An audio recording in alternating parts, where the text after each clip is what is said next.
Pemirsa, Ketua OSIS meninggal saat merayakan ulang tahunnya di SMA Cawa 1, Klaten, Jawa Tengah. Korban meninggal usai tersengat aliran listrik di kolam setelah mendapatkan kejutan dari teman-temannya.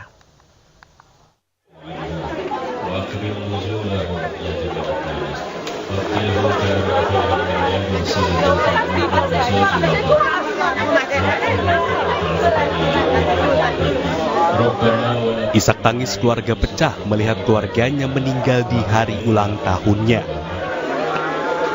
Korban bernama Fajar Nugroho diketahui merupakan siswa SMA Cawa 1 di Klaten, Jawa Tengah.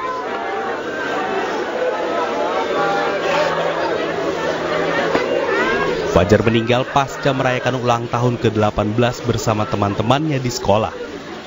Diketahui sebelumnya korban mendapatkan kejutan dari teman-temannya. Korban diduga mengalami kram hingga tak bisa berenang dan berpegangan kabel listrik. Miris korban justru tersengat aliran listrik.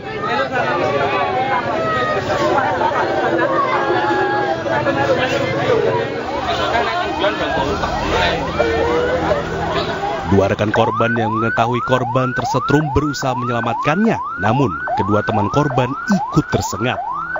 Ketiganya langsung dibawa ke rumah sakit untuk mendapatkan perawatan medis. Nahas nyawa korban tak tertolong, sementara kedua teman korban masih bisa diselamatkan. Jasad korban pun dimakamkan di TPU Duku Sili Desa Sanggerahan. Atas kejadian ini, polisi memeriksa TKP.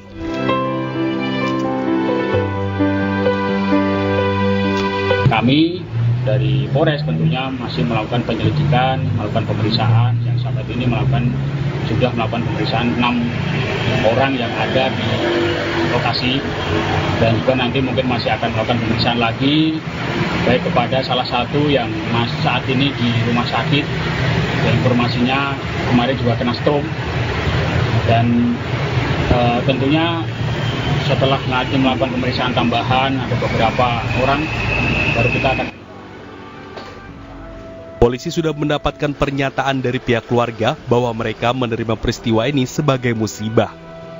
Petugas mengimbau acara perayaan ulang tahun hendaknya jangan yang membahayakan keselamatan dan nyawa orang lain. Dari Klaten, Jawa Tengah, Saiful Effendi, iNews melaporkan. Ya, pemirsa, untuk membahas lebih dalam ini mengenai kasus Ketua OSIS yang meninggal dunia saat merayakan ulang tahunnya di SMA Cawas 1 Klaten, Jawa Tengah. Saat ini kita sudah terhubung dengan Kepala Sekolah SMA Negeri 1 Cawas, Ibu Arik Sulistyorini. Selamat siang, Ibu Arik. Selamat siang. Baik, Ibu, kami hanya ingin mengkonfirmasi, jadi kolam tempat kejadian itu ada di dalam sekolah atau justru sebetulnya ada di luar? Di dalam lingkungan sekolah. Oke. Ada di depan masjid.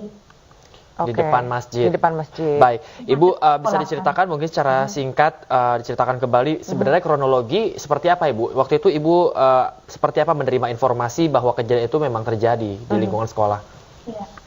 Siap.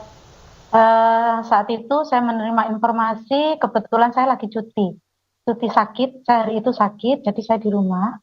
Saya ditelepon dari sekolah kalau ada anak kami yang merayakan ulang tahun di Jepur. Dan begitu singkat kejadiannya, anak-anak sebenarnya waktu itu hanya spontan. Anak-anak datang itu rapat persiapan hari ulang tahun sekolah. Kemudian tanpa diduga hari itu merupakan hari ulang tahun Ketua OSIS kami, Fajar Nugroho. Nah, teman-teman secara spontan membeli tepung, terus tepungnya tepung terigu ya untuk dibalurkan ke dalam tubuhnya. Setelah itu diceburkan ke kolam. Nah, tanpa diduga saat itu ya menurut keterangan teman-temannya ya beberapa detik itu Fajar juga mengikuti kegembiraan itu, dia tertawa-tertawa di dalam kolam. Ya. Nggak tahu ceritanya bagaimana ada aliran listrik itu tadi.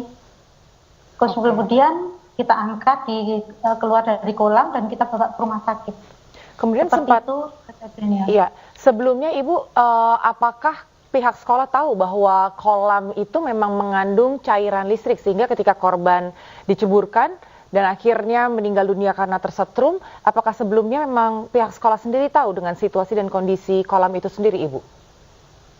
Kolam ikan itu ada aeratornya untuk sirkulasi air, karena ada ikan di dalam kolam itu. Kolam itu berfungsi untuk tandon air, ada hujan, karena sekolah kami sekolah adiwiyata, jadi memang ada tempat untuk menampung limbah air. Nah, limbah air wudhu yang digunakan untuk siswa setiap kali sholat itu dialirkan ke kolam tersebut. Pada saat musim kemarau, itu air digunakan untuk menyirami tanaman di sekitar kolam. Oke. Dan dipiara ikan di situ. Ya, Ibu, saat kejadian juga bukan hanya korban saja, tapi juga ada beberapa teman-teman yang mencoba untuk membantu hingga ikut masuk ke dalam kolam. Lalu bagaimana kondisi yang lainnya, Ibu, saat ini? Kondisi yang lain, yang satu tidak apa-apa, yang satu dirawat di rumah sakit. Sekarang masih dirawat di rumah sakit. Oke, baik. Terima kasih sekali Ibu untuk informasi dan juga waktunya. Kami berharap ini juga bisa menjadi pelajaran bagi teman-teman sekalian, khususnya ketika sedang euforia merayakan ulang tahun, tetap lebih berhati-hati. Terima kasih untuk waktunya Ibu, selamat siang.